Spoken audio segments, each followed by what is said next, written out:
What makes the reported decision to place Catherine in sole guardianship of the crown jewels so unusual is the timing. It supposedly happened around midnight while Charles was in serious condition, and the two people most expected to be present, his wife and his heir, were reportedly told not to attend. That doesn't sound like an ordinary family discussion. Instead, it comes across as someone determined to make sure nothing delayed an important signature. Reports claim Charles was asked twice whether he wanted Camilla or William in the room, and both times he reportedly declined. If accurate, that says far more about the atmosphere inside the palace than any carefully written statement ever could. The story begins with Charles attending a reception for foreign dignitaries in Buckingham Palace's state dining room, where he reportedly collapsed in front of those present. Security quickly moved to prevent photos from being taken, meaning nearly everything known about the incident comes from people said to have been inside the room. The palace has remained extremely cautious about what information has reached the public. Guests were escorted out through side entrances, while doctors were brought in through a little-known access point. By the time the medical team left his private rooms, it was close to midnight. Whatever discussion took place, there was never publicly explained. The timeline becomes even more surprising after that. Weeks later, Charles appeared publicly and said his treatment might be reduced in the new year. Many people viewed that as an encouraging sign and believed things were becoming more stable. However, according to later reports, that same week, his doctors had privately warned him about a concerning development involving a second medical marker that was progressing more quickly than expected. That left two very different narratives existing side by side. One presented cautious optimism, while the other reportedly reflected growing concern behind closed doors. If someone had just received news suggesting time might be more limited than expected, attention would naturally shift from future plans to protecting what comes next. Reports claim his private secretary urged him to wait until morning, but Charles reportedly refused. Whatever those doctors said lit something under him that wasn't going to wait another hour, so the royal solicitor got dragged out of bed after midnight and rushed to the palace to witness the signing of a document that normally would have taken months of legal review. Instead, it all happened in one room in the dead of night, while the rest of the palace slept. Before we get deeper into this story, make sure you subscribe to Crown Watch so you don't miss the next updates. There are still plenty of twists ahead, and this story continues to develop. One detail that many people find especially striking comes from the reported private notes of the royal solicitor who was present that night. Before signing, Charles was reportedly asked twice whether he wanted Camilla or William standing beside him. Both times, he reportedly declined. He had every opportunity to invite either of them, yet chose not to. According to these accounts, the room where one of the biggest royal decisions was made remained closed to both of them. Many people naturally wonder why a king would exclude those closest to him during such an important moment. One interpretation is that Charles wanted to complete the process without interruptions or attempts to delay his decision. This wasn't presented as a family discussion. According to the reports, it was a personal decision that Charles intended to carry through himself. He then signed the emergency guardianship order, transferring sole control of the crown jewels to Catherine, and, according to those said to be present, quietly stated 3 words: "It is done." There was reportedly no celebration or visible relief, only a calm, restrained moment after what may have been an enormously difficult decision. Some people also question whether a monarch can legally make such a decision alone during the middle of the night. Under the royal prerogative, the reigning monarch holds broad authority over matters directly connected to the crown, including the crown jewels. What made this reported decision stand out was not necessarily the authority behind it, but how quickly it was carried out.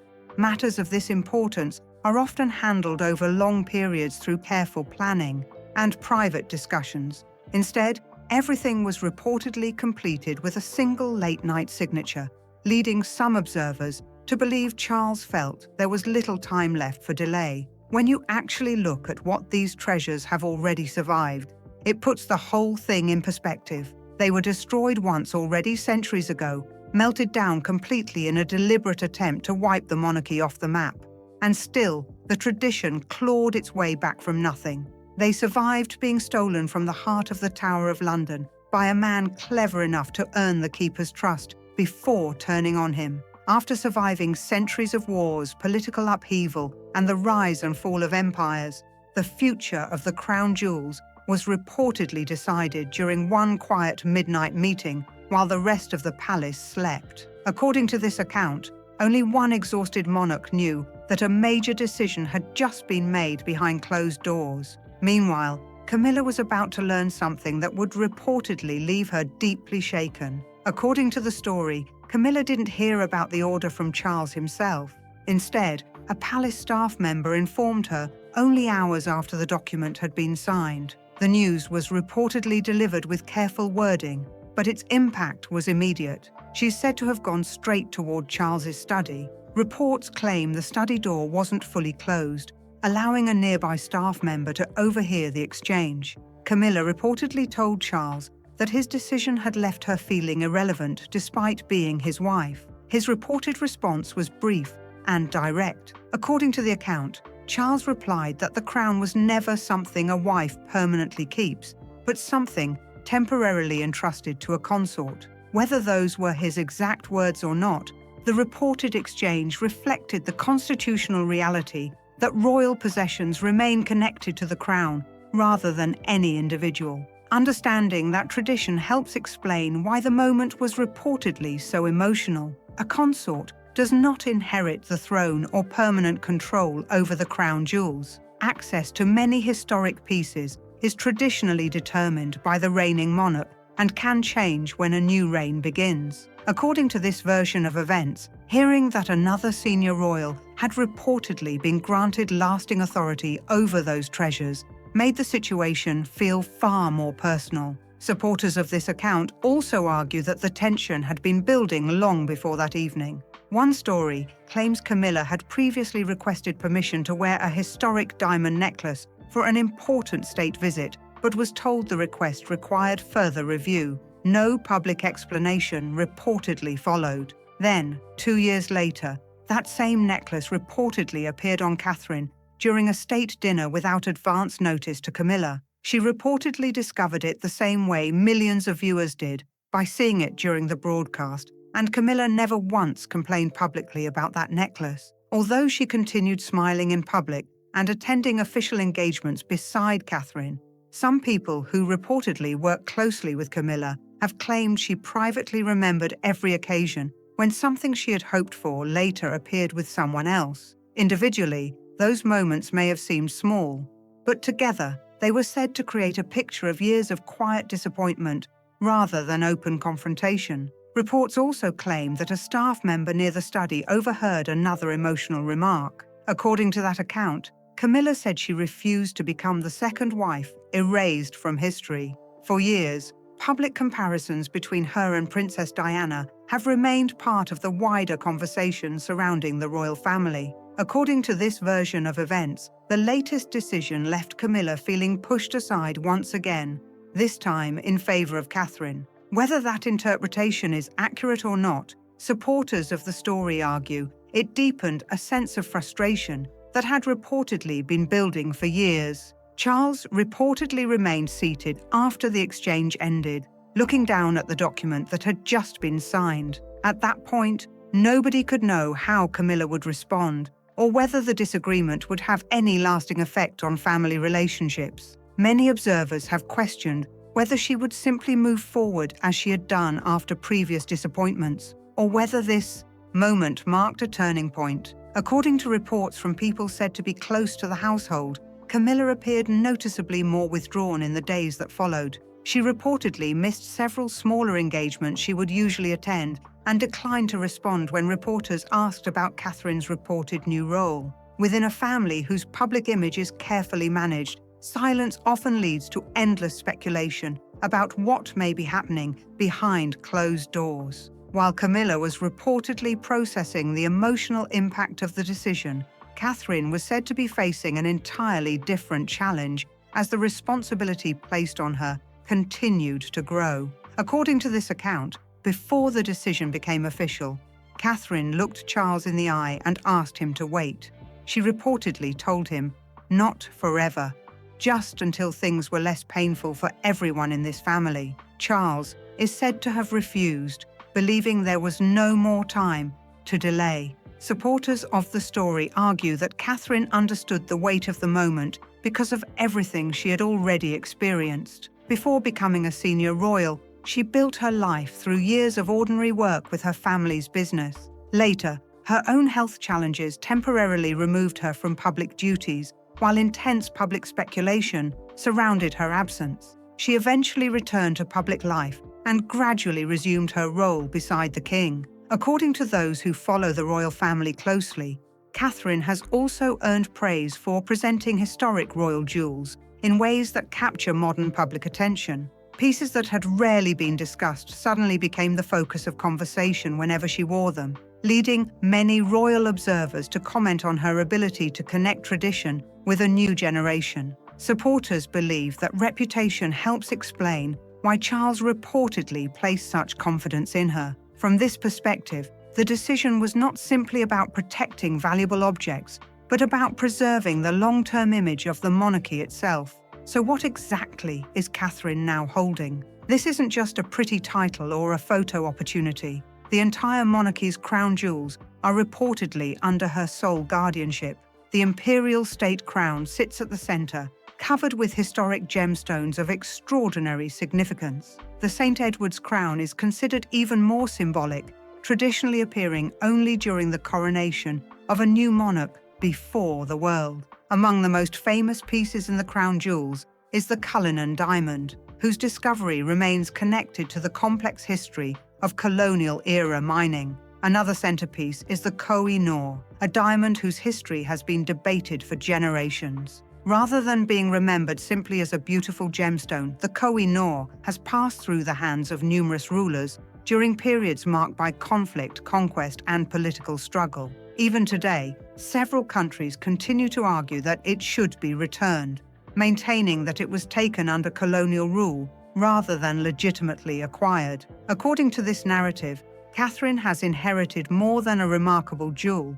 She has reportedly become responsible for one of the monarchy's most internationally debated treasures. Questions surrounding the Koh-i-Noor have surfaced repeatedly over the years, and any future discussion would naturally place attention on whoever oversees the collection. The crown jewels themselves have also survived extraordinary moments in history.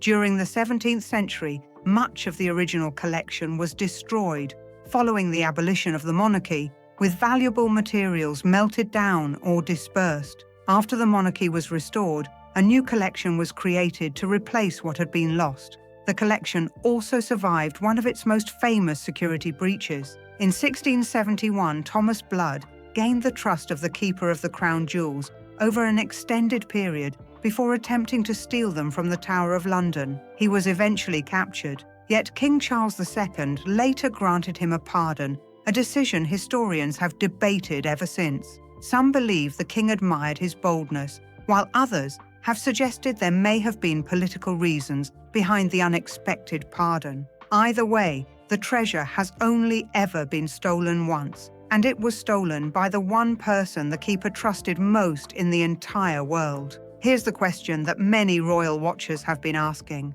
Catherine is now reportedly the person entrusted with responsibility for some of the monarchy's most historic treasures. Those items carry centuries of history marked by conflict, political upheaval, and changing reigns. According to this narrative, attention has naturally shifted to what happens to that responsibility once Charles is no longer king. Behind the scenes, reports claim palace lawyers were already discussing questions about the future management of the crown's historic collection. Whether those conversations were routine succession planning or something more urgent remains a matter of speculation. When William and Catherine were granted the authority to issue royal warrants, the palace publicly celebrated the announcement with official statements and widespread publicity. According to supporters of this story, the reported guardianship decision was handled very differently. There were no major public announcements linking it to Charles's health, only legal paperwork that attracted little attention at the time.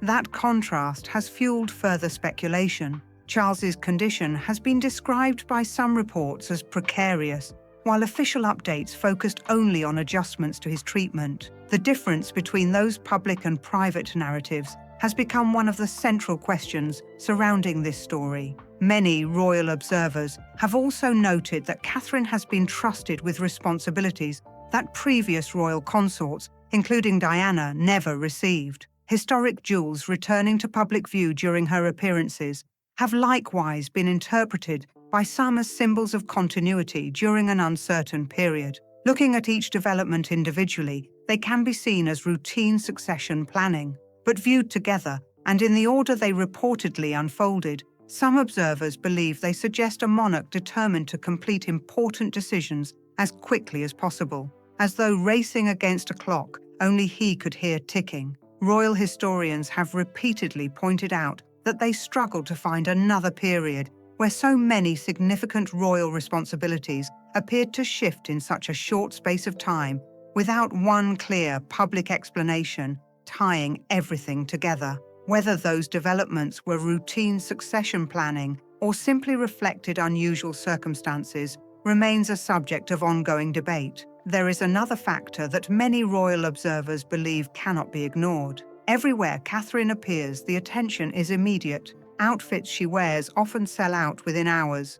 Charities she visits receive renewed interest, and public engagement around royal events frequently rises. Over time, that influence has become one of the monarchy's strongest modern assets. From that perspective, supporters of this theory argue that placing responsibility for historic royal treasures in Catherine's hands was about far more than protecting valuable objects. They believe it was also about ensuring that the royal figure most capable of connecting with a new generation became closely associated with some of the institution's oldest and most recognizable symbols. If that was the intention, it represented a decision reaching far beyond tradition alone. According to reports surrounding private palace discussions, at least one senior legal advisor is said to have raised questions about what could happen in the future if aspects of this reported arrangement were ever challenged after Charles's reign. While there is no public confirmation that such discussions took place,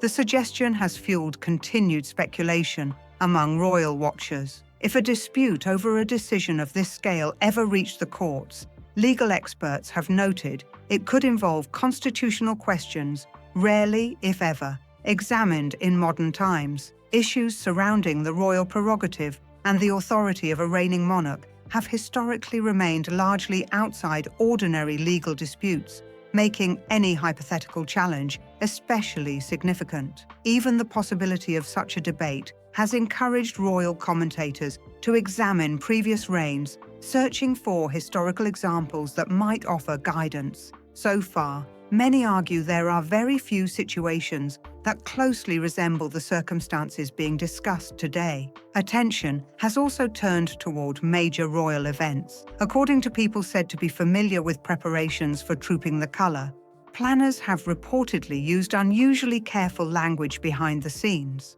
Some accounts even claim additional medical staff were included in operational planning, although no official explanation has been provided linking that to any particular concern. Whether that reflects ordinary contingency planning or something more meaningful remains unknown, but it has certainly encouraged further speculation.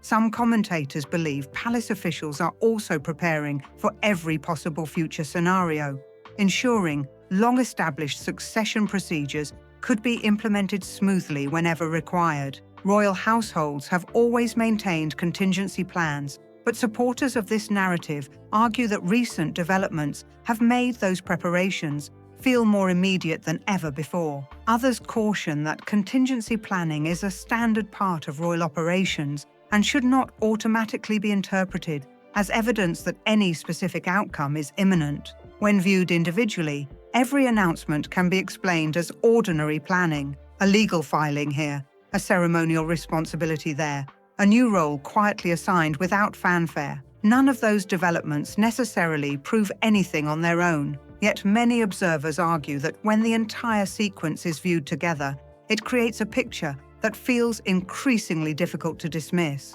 History rarely arrives with dramatic headlines the moment it begins. More often, it unfolds quietly through official documents, carefully worded announcements, private meetings, and decisions whose importance only becomes clear much later. Sometimes, the biggest turning points are only recognized after everything has already changed. That is why so many people continue debating this story. Was this simply responsible succession planning carried out behind closed doors? Or was it the sign of a monarch determined to settle unfinished business while time still allowed? Until more information becomes public, those questions are likely to remain unanswered. The biggest question may never have been whether Catherine will one day become queen. Instead, many are asking whether the responsibilities reportedly placed upon her today are already shaping that future far sooner than anyone expected, and whether the crown she is said to be protecting will remain on the same path when that day finally arrives.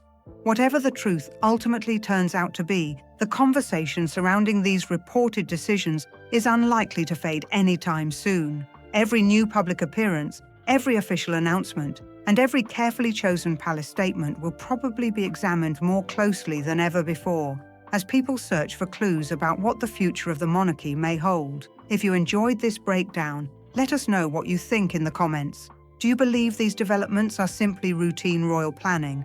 Or do you think they point to something much bigger happening behind palace walls? Subscribe and turn on notifications so you don't miss our next deep dive as this story continues to unfold.